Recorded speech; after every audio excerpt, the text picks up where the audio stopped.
Hello YouTube! For today's video, I'm reviving one of my old series from here on my channel, which is called Opinions About. It is aptly titled because it is literally where I make a video and talk about my opinions about something. I've made videos in this series about such riveting topics as Monsters Inc., Facebook, and Rebecca Black. Really, I'm not kidding.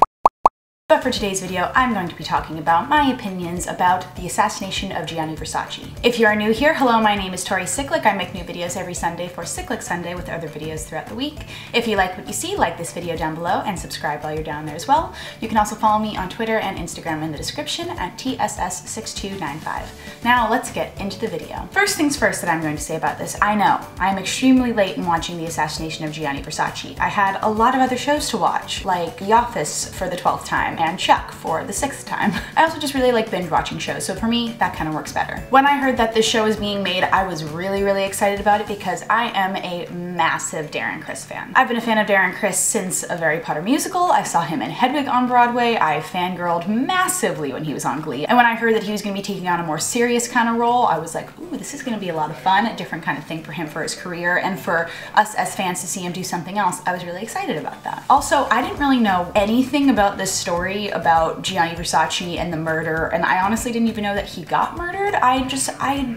There's a lot of things I didn't really know about this topic that I was really excited to delve into when watching the show. I think it's so interesting that these true crime stories are such a big thing now, such as like Ted Bundy and this story of Gianni Versace and all these other like true crime things that are coming up. It's the fascination in pop culture with like true crime and all of this kind of stuff is very fascinating to me. I'm that kind of person that is like a little bit scared of that kind of thing because like thinking about death and murder and scary stuff like that kind of freaks me out a little bit.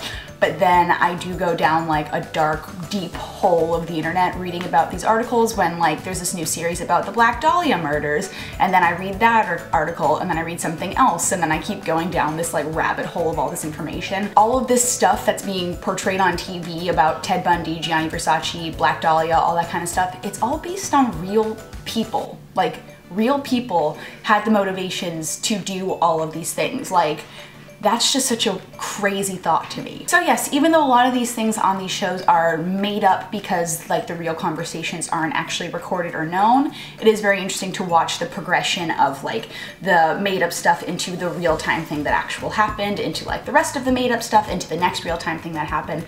It's just really interesting to understand these stories a bit more from the person who's creating it, their perspective on it, as well as all of the research that they've done behind these subjects. The big thing about this show that just makes it so incredible is the acting in it. These actors are diving so deep into the characters and trying to understand their psyches, and you can see that they've done as much research as possible to really understand who these people were. It's especially interesting in regards to Darren Criss because I've never seen him play a character like this before, and watching the transitions that he makes from like Andrew Cunanan being a very lighthearted, loving kind of person into this man who's murdering everybody and is going on like this killing spree. It's such a great dynamic to watch. A lot of things surrounding Andrew Cunanan and his life are very much unknown because he told a lot of lies and hid a lot of his personality from a lot of people that he was close to, as well as to the general public, and he was able to change his appearance a lot, so it made things a bit harder for him to be captured and found by the police. There was even a time where he legitimately hid in plain sight and used his real name to purchase something when it was like 2 months before he was killing Gianni Versace and people knew that he was on FBI's most wanted list. He literally used his own personal information to buy something, and people just didn't realize it because it didn't look like him. There's just some parts to this story about Andrew Cunanan's life that are shown in this show that I just don't understand.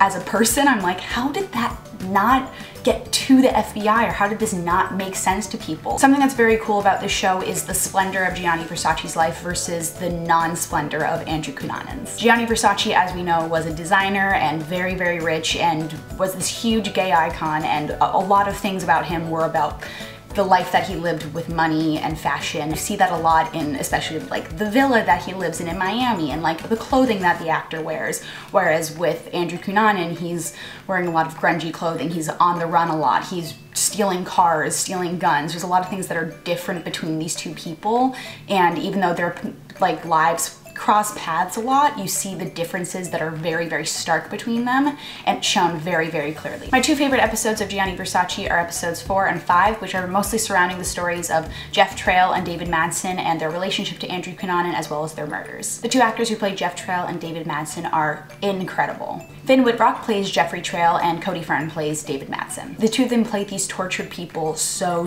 well, and you can tell that they've really understood who these people were before they met Andrew Cunanan, during their time with him, and right when he murdered him, what happened and everything that led up to it. You can really see that they understand who these people are. It's also so interesting to watch their relationship with Andrew Cunanan develop and change as they realize who he is and what's going on with him. And these two people were there right at the start of Andrew Cunanan's transformation into becoming this spree serial killer. Ryan Murphy really goes for it with all of his shows, case in point, American Horror Story, and he just does the exact same thing here with American Crime Story. I haven't watched the O.J. Simpson season of American Crime Story yet, but after watching Gianni Versace, I really want to, because I know it's going to be very different from this one. Watching Gianni Versace makes me anxious, but in like a good way. It's because the acting in the show is so strong that it makes me physically and mentally uncomfortable. And I think it's because everything in Gianni Versace is based on real life, so it makes it a little bit harder to watch knowing that all this really happened and knowing that Andrew Cunanan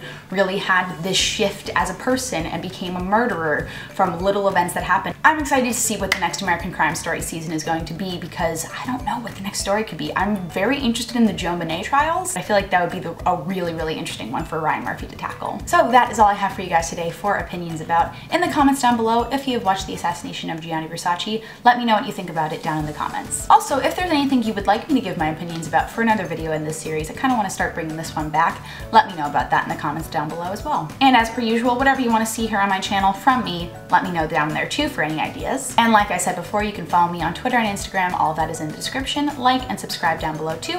Thank you guys so much for watching, DFTBA, and I will see you guys next time.